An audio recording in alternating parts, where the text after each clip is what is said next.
Today, we're going on a room tour. Stick around.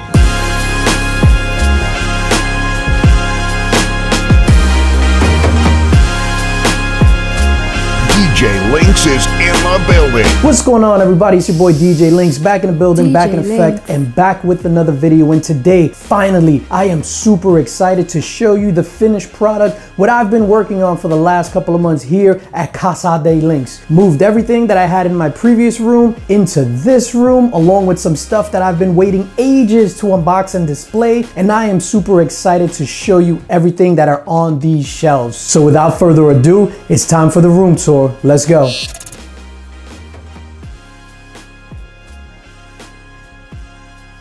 Starting with the back shelf, the main centerpiece of the entire room. Oh my God, I've had these things for so long and been dying to unbox them. First and foremost, we have the Iron Man Mark 50 from Avengers Infinity War by Queen Studio. Life-size bust of this beautiful Iron Man. This thing is insane. The detail, everything, it looks absolutely phenomenal. The eyes, the shoulders, the sternum thing, I don't know what that's called. And then of course the arc reactor, all that stuff lights up. This is badass. Moving on, we have the Avengers Infinity War life-size Infinity Gauntlet as depicted in Infinity War, like I just mentioned. This is done by Hot Toys. All the Infinity Stones light up and I absolutely love this thing. Now moving on, oh man, you saw me unbox this guy and review it. I think it was in my first couple of months of doing YouTube, and this guy has been boxed up ever since. It is the Queen Studios life-size Thanos as depicted in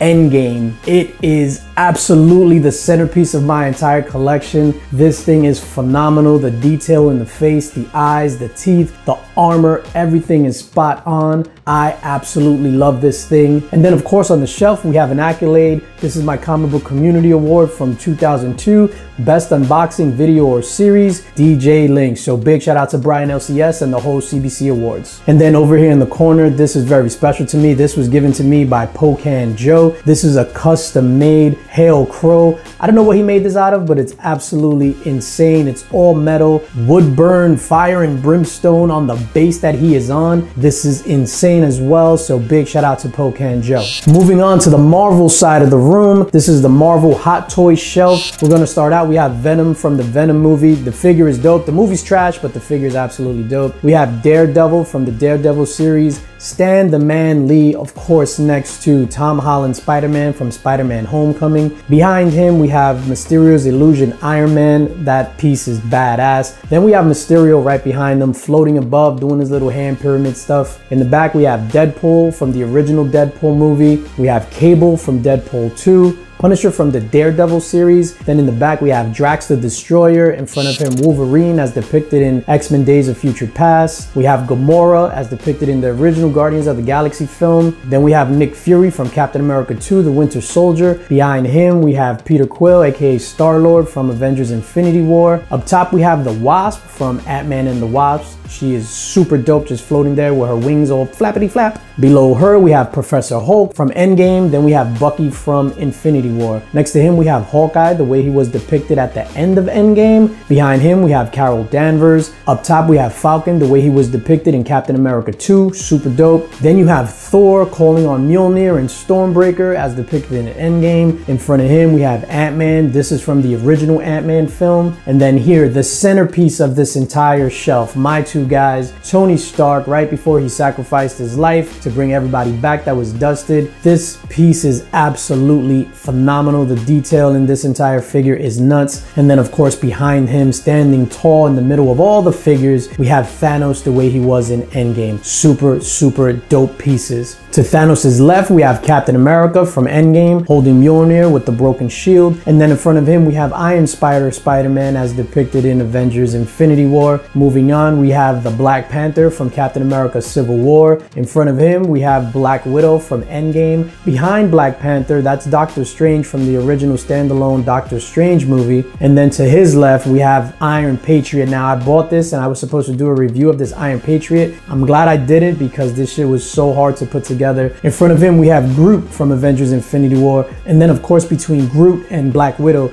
we have Rocket the way he was in Avengers Endgame. We have Rescue floating up top there. That figure is super dope. Don't really care for the character, but the figure is super, super dope. Nebula down below. Then we have Red Skull the way he was depicted in Captain America, the first Avenger. Next to Red Skull, that's Ultron Mark 1 from Avengers Age of Ultron. This piece is super underrated. Behind him, that's Ultron Prime, the way he was at the end of Avengers Age of Ultron. Down below in front here, we have one of the worst characters ever in the history of the world, but the figure is absolutely one of my favorite figures ever. The detail on this guy is insane. Next to the Mandarin, we have the Winter Soldier from Captain America, the Winter Soldier. Then to his left, we have Taskmaster as represented in the Black Widow film. Behind the Winter Soldier is Loki from Thor 2, The Dark World. And then finally on the Marvel's Hot Toy shelf, we have the Hulkbuster from Avengers Age of Ultron. It looks absolutely amazing. So now this is what I consider my music nostalgia shelf. So a lot of hip hop icons represented here in statue form, as well as some dope ass nostalgia pieces that I'm excited to have in the collection. So we're gonna start out with the hip hop stuff. Over here we have some Super 7 reaction figures of the Notorious B.I.G. So this top one, I think this is what he was wearing in the One More Chance video, and then the one in the bottom representing the Brooklyn Nets here. That piece of art on top, that's the art print that came with the Biggie statue that we're gonna touch on. But let's talk about the Funko Pops. We have the Notorious B.I.G. with the fedora. That's from when he made an appearance at the Grammys. We have Biggie with the jersey from the Juicy video. Notorious B.I.G. with the champagne. That is from the One More Chance video. And that was an A-OK from my guy Remy Q Studios. Big shout out to my brother Remy Q Studios. Next to him, we have the Notorious B.I.G. with the white blazer, black t-shirt. That's how he looked in the Hypnotize video. And then next to him, we have the gold New York Comic Con version of the Notorious B.I.G. with the fedora. And that was a gift from my guy Kevin G. Big shout out to Kevin G. Link Squad, baby.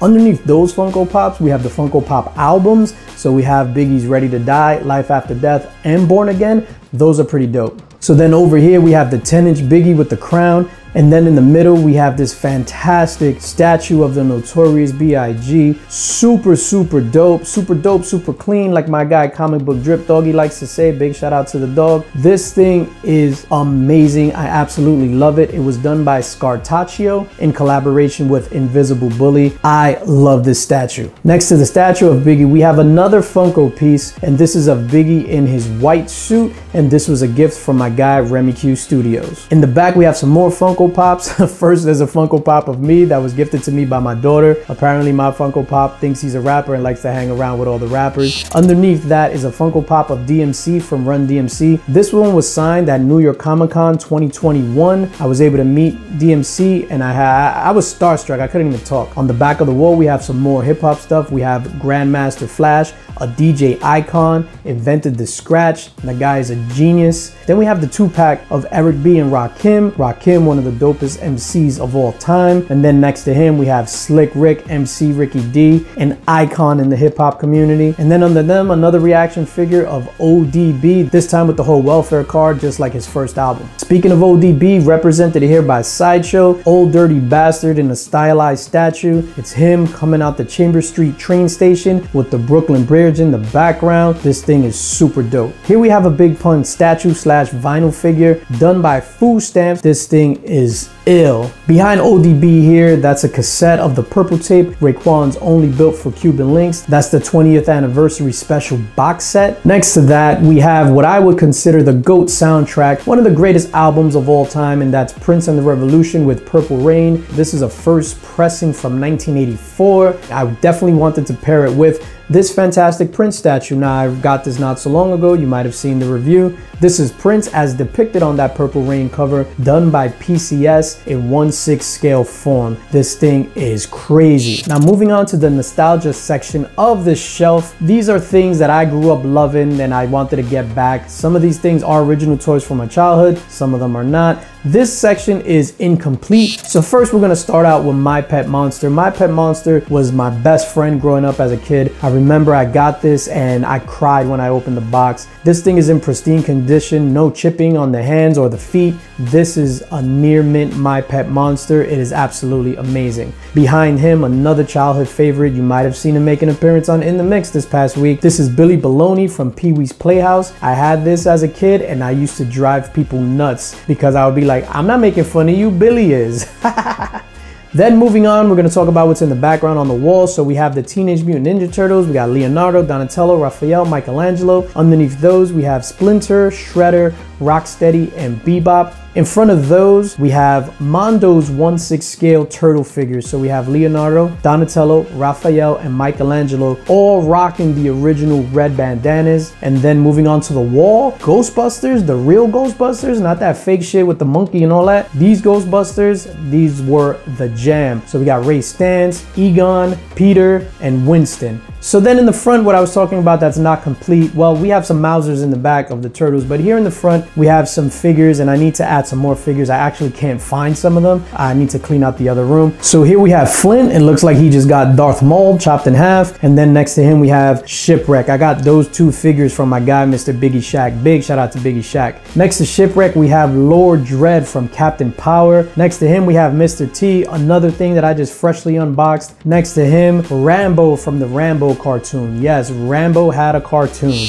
Moving on to the slab shelf on this side of the room. These are the slabs that I consider kind of like my big keys or my favorite keys from my entire collection. So we're going to start out with Tales to Astonish number 59 from 1964. This is the first appearance of Hulk in title, and it's absolutely dope. CGC 6.0. Moving on, we have Incredible Hulk number 102 from 1968. Tales to Astonish ends at 101 and it becomes the Incredible Hulk 102, and this is that premiere issue in a 7.5 CGC. Next up, we have Incredible Hulk number 180 from 1974. This is the first cameo appearance of Wolverine. First appearance to others, it depends who you ask. This is in a 7.0 and this has a Mark Jewelers insert. Moving down the line, we have Avengers number 8 from 1964 in a 5.5 white pages. This is the first appearance of Kang the Conqueror. Kang has always been one of my dudes, man. You know, I love my bad guys, I love my villains, and I was dying to get this. I got this at C2E2 in Chicago a couple of years ago. Since then, this book has tanked, but it's still one of my favorite covers and I absolutely love this issue.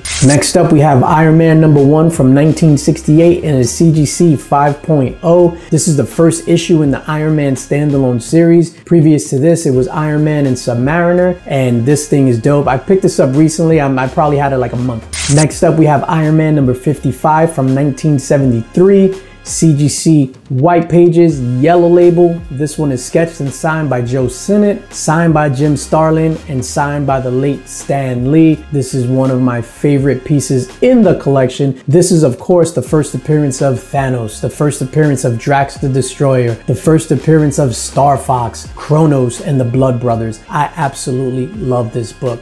Next up, and I don't say this as often as I should, but I'm a big Spider-Man fan and I have a lot of Spider-Man keys. A lot of them aren't going to be represented in this room, but trust me, I have a lot of Spider-Man keys. This one is one of my favorites in particular. This is Amazing Spider-Man number 300, the origin and first full appearance of Venom. This one is in a 9.6 white pages. I loved Venom back in the day. I was surprised when I got back into comics during the pandemic that Venom was a good guy. I don't want a good guy Venom. I want a fucking badass killer Venom. Give me that Venom. And speaking of Spider-Man keys, right next to that Amazing Spider-Man 300 representing, I had to put the Amazing Spider-Man number 129. This is the first appearance of the Punisher, Mr. Frank Castle. Fantastic classic cover. This is the way you want to introduce a character. At this time, he was a villain, but Punisher is my guy. I got this in a 5.0 white pages. And then next to him, another 1974 baby. We got the Incredible Hulk number 181. First full appearance of Wolverine, or second appearance, again, depending who you ask. This one is in a CGC 6.0 classic cover. Just like that Punisher cover, this is the way you want to introduce a character. Moving on, we have Avengers number 4 from 1964, 8.5 CGC blue label. This is the first Silver Age appearance of Captain America. It is absolutely fantastic. I love this cover. Next to that Avengers number 4, we have Avengers number 1 from 1963. And this is the origin and first full appearance of the Avengers. I have it in the CGC blue label, 6.5, and this thing is absolutely nuts. And then finally, on the comic book tip on this side of the fence, Incredible Hulk number 1 from 1962 in the 3.0 white pages. This is the origin and first appearance of the Incredible Hulk, Bruce Banner, Rick Jones, Betty Ross, and of course, General Thunderbolt Ross. This thing is the pinnacle of my comic book collection. Everything else from here on out is just a side quest. I can't believe we're even talking about this right now. Incredible Hulk number 1. On the bottom here, we have some comic books. So it goes from my complete Incredible Hulk run, then I think that's the Silver Surfer run, the Immortal Hulk run, and then everything else is just Marvel stuff that I'm reading. And that's gonna do it for this side of the room. I'm gonna do the second side in another video in a part 2. Look out for that. It'll probably be dropping on Monday. So there's a lot of things to cover. Let me know what you think about this side. Let me know what you think about the slabs, the way the Hot Toys are displayed, the music section, and then the nostalgia section, and of course these guys behind me. And that's gonna do it for me, ladies and gentlemen. As always, subscribe, like, hit that notification bell, share this video, consider joining the Link Squad through the Patreon link, become a patron, and as always, most importantly, spread love because it's the Brooklyn way. Peace.